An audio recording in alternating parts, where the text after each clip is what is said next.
Esperando el mal sabor que nos abre este tema, y recibimos al defensor del pueblo, doctor Walter Gutiérrez, quien ha presentado a nombre de la Defensoría un documento original estableciendo 8 estándares de respeto a la libertad de prensa basada en la jurisprudencia reciente de varios órganos. Señor Gutiérrez, buenos días y bienvenido a RPP.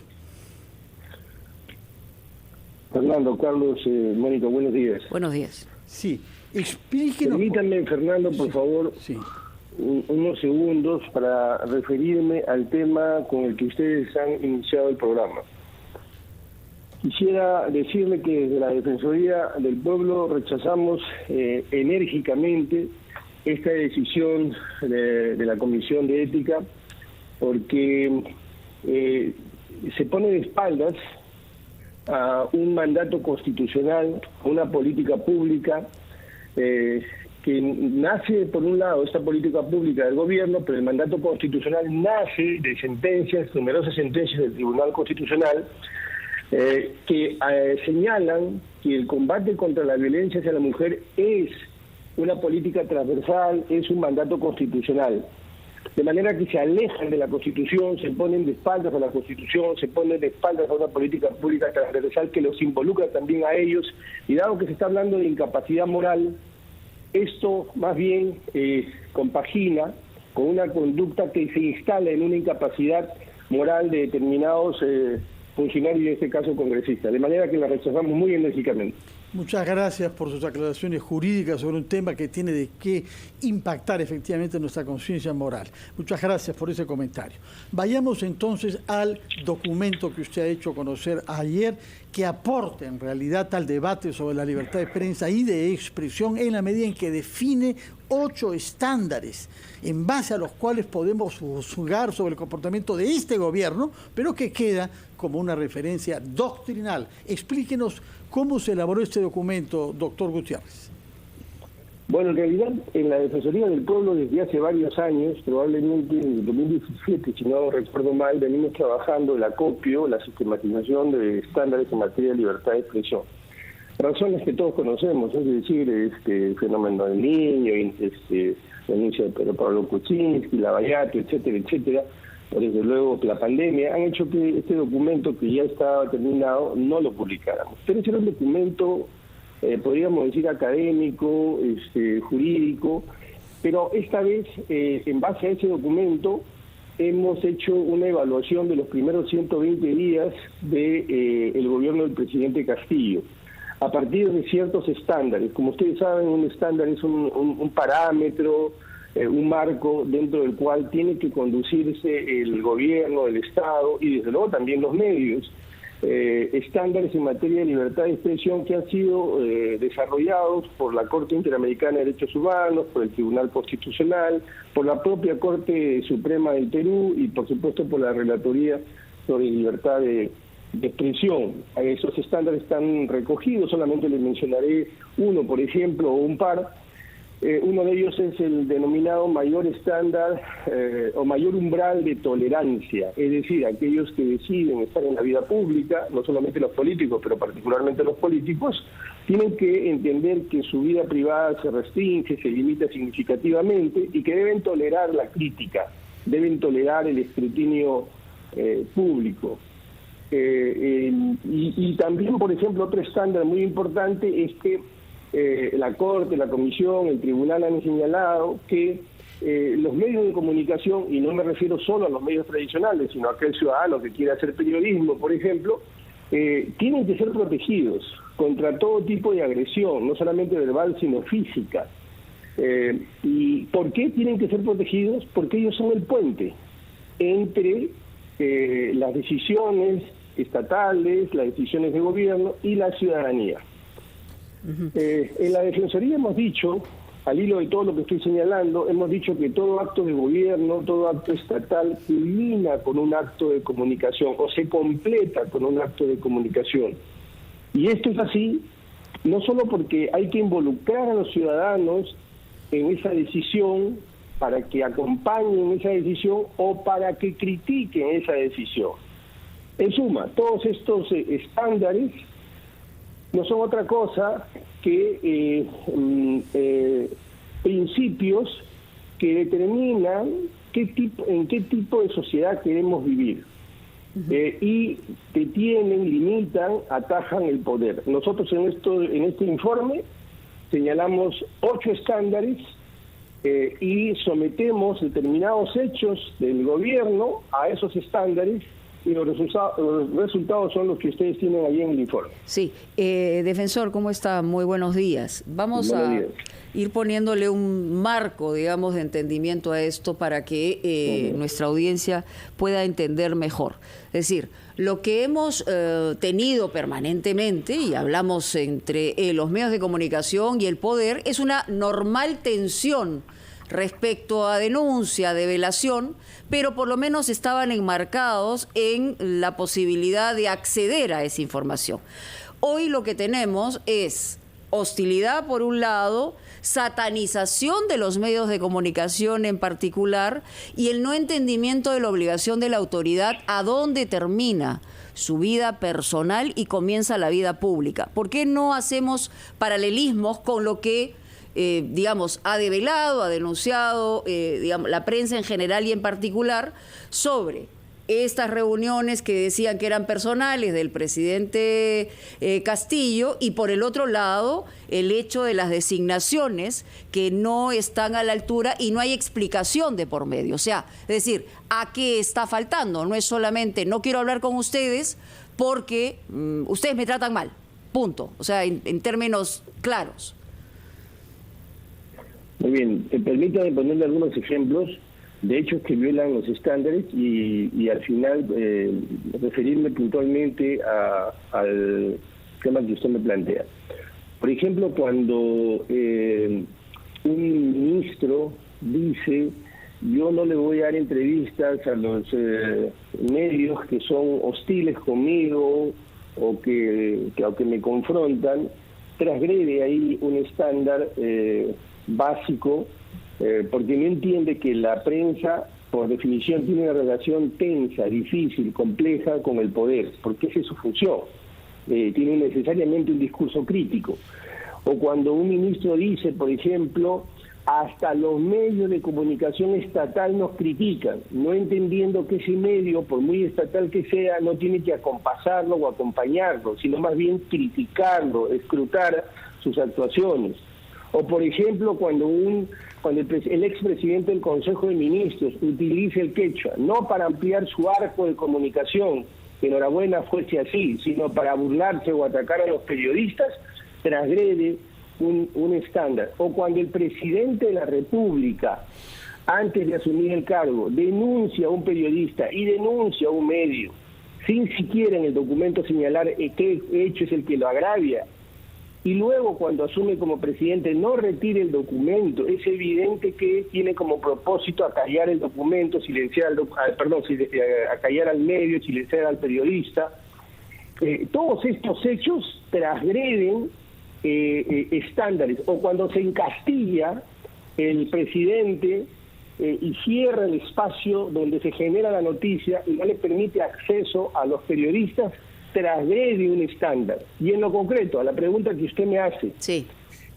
Por ejemplo, el día domingo por la noche hemos sido noticiados respecto de una persona que aparentemente toma el nombre del presidente, trafica favores, aparentemente a nombre del presidente, del secretario general o del jefe de prensa, que además le presta la casa al presidente y hace viajes oficiales o acompaña al presidente en viajes oficiales, y hasta el día de hoy el gobierno no hace un deslinde.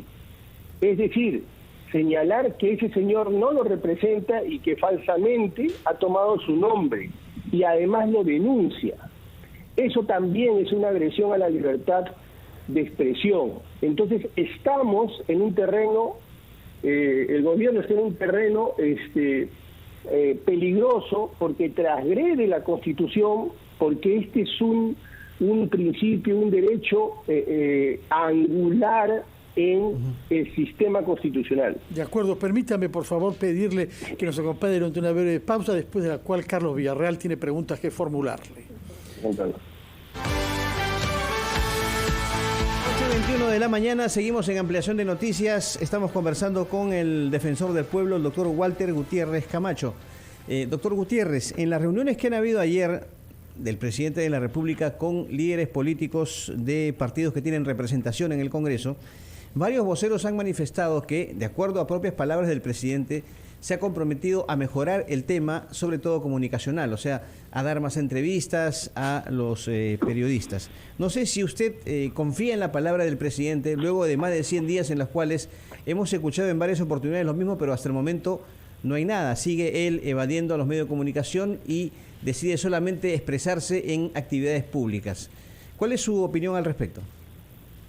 Bueno, su pregunta me permite señalar algunas de las conclusiones y recomendaciones que estamos haciendo. Una de ellas es precisamente pedirle al presidente que dé conferencias de prensa, dé entrevistas.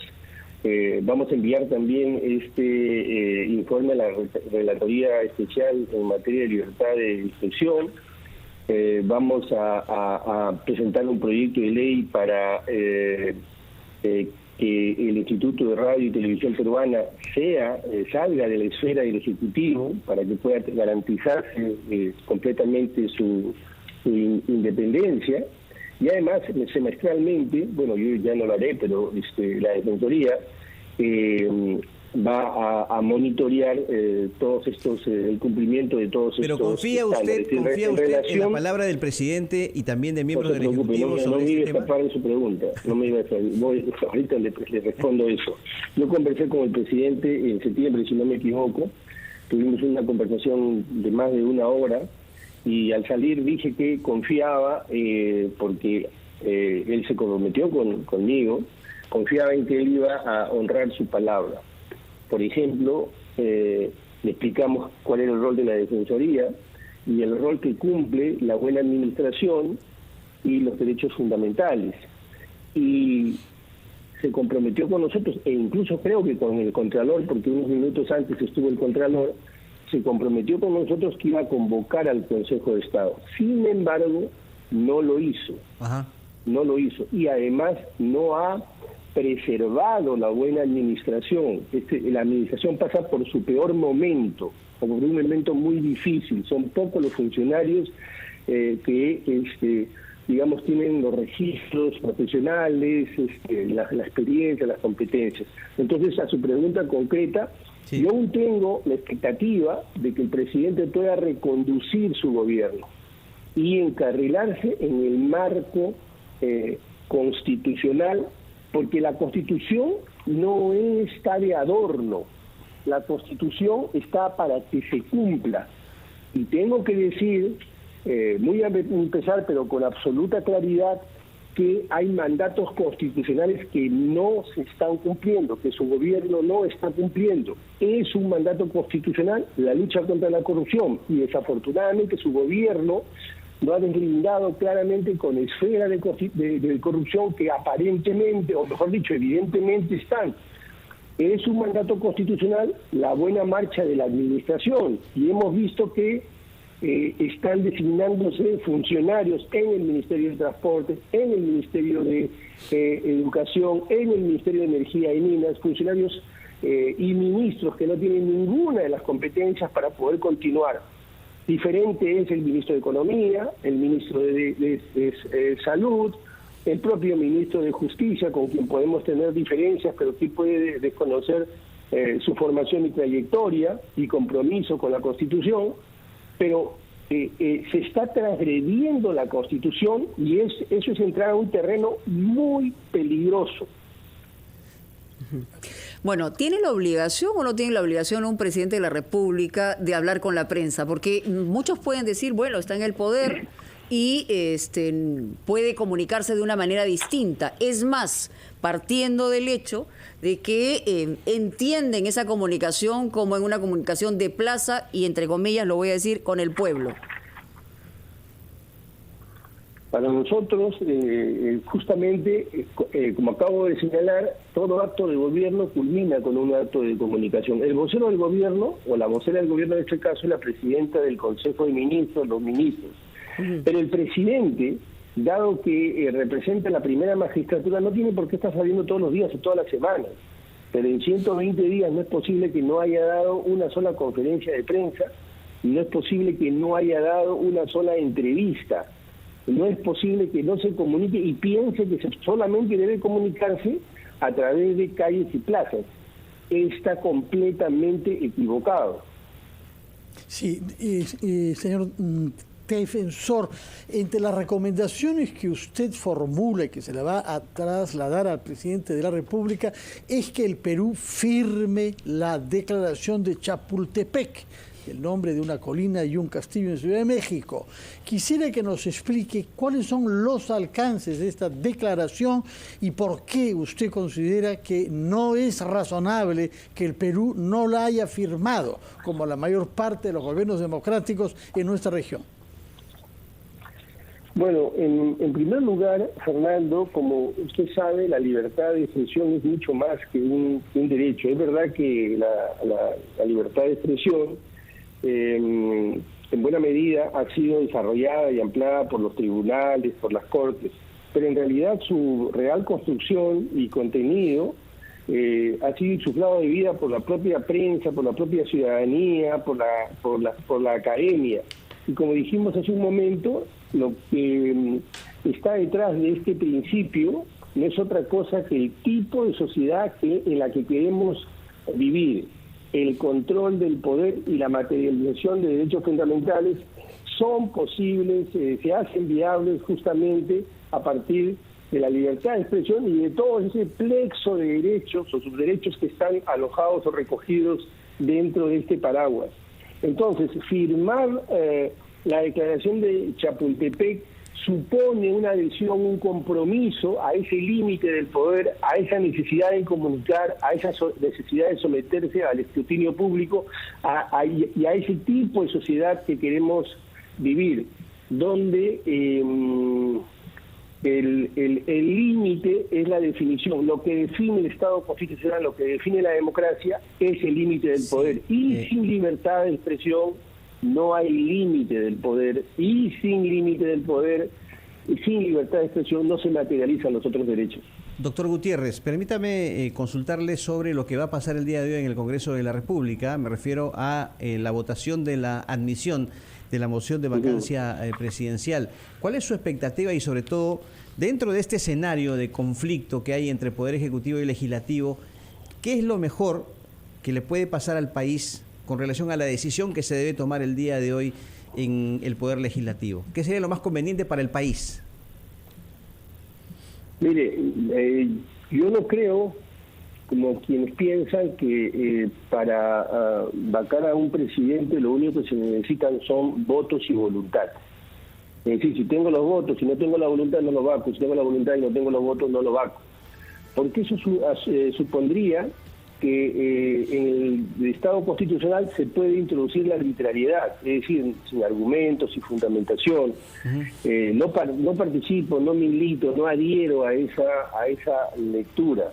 Como tampoco adhiero a la lectura de aquellos que piensan que el artículo 163 se refiere solo a una incapacidad y que se puede igualar a la incapacidad física, a la incapacidad moral permanente. Porque bien leídas las actas de la Asamblea Constituyente, se entiende que se refería a un tipo de juicio político. El propio Bernales así lo planteaba. Entonces, ¿qué puede pasar? Pues no me parece que haya suficiente fundamento. Pero como dije hace un momento, el gobierno está transitando un terreno peligroso que sí puede eventualmente calzar en el artículo 99 y 100 de la Constitución. Es decir, la Constitución no es un documento cualquiera, no se puede violar. Y desafortunadamente el gobierno está transitando peligrosamente ese terreno y yo lo exhorto, lo insto, tengo la expectativa que se reconduzca justamente para que no transite ese terreno. De acuerdo, muchas gracias, señor Walter Gutiérrez, defensor del pueblo, y recordamos que el documento de supervisión al gobierno en relación a la libertad de prensa se puede consultar en la página web de la Defensoría. Muchas gracias y que tenga buenos días.